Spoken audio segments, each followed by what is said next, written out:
Саламатсыңарбы урматтуу окуучулар. Бүгүнкү биздин өтө турган темабыз эс алуу.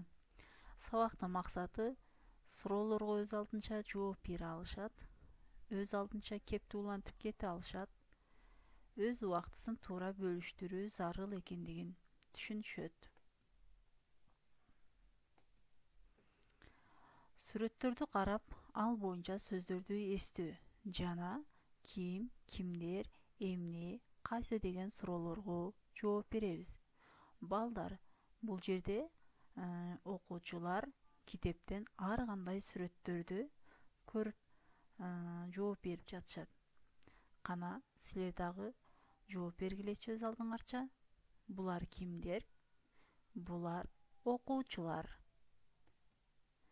Мисалы, булар кимдер? Булар окуучулар. Алар эмне жөнүндө сүйлөшүп жатышат? Аны өзүңөрдүн оюңарды жазасыңар. Алар кайсы сабакка көңүл буруп, талкуу жүргүзүп жатышат? Бул жерге дагы өз оюңарды айтасыңар. Ал эми экинчи көнүгүүнү карайбыз. Текстти окуп суроолорго жооп бергиле дейт. Бул жерде эс алуу күнү деген текст турат. Аны өз алдыбызча китептен бир сыйра окуйбуз дагы, андан кийин суроолорго жооп беребиз. Силер кайсы күнү эс аласыңар? Ишемби күнү эмне кыласыңар? Ушул суроолор аркылуу өзүбүздүн тексттеги оюбузду толуктайбыз. Ал эми сөзгө көңүл бурсак. Кээде, иногда, иной раз.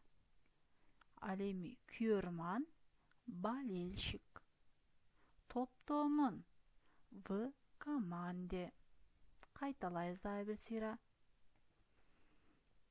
Үчүнчү көнүгүүдө сүйлөмдөргө суроо түзгүлө деп турат. Бул жерде биз бүгүн ким, эмне, кайсы деген суроолорго жооп берип жатабыз. Биз ишемби күнү кыздар менен киного бардык. Биз ишемби күнү кимдер менен киного бардык? Кыздар.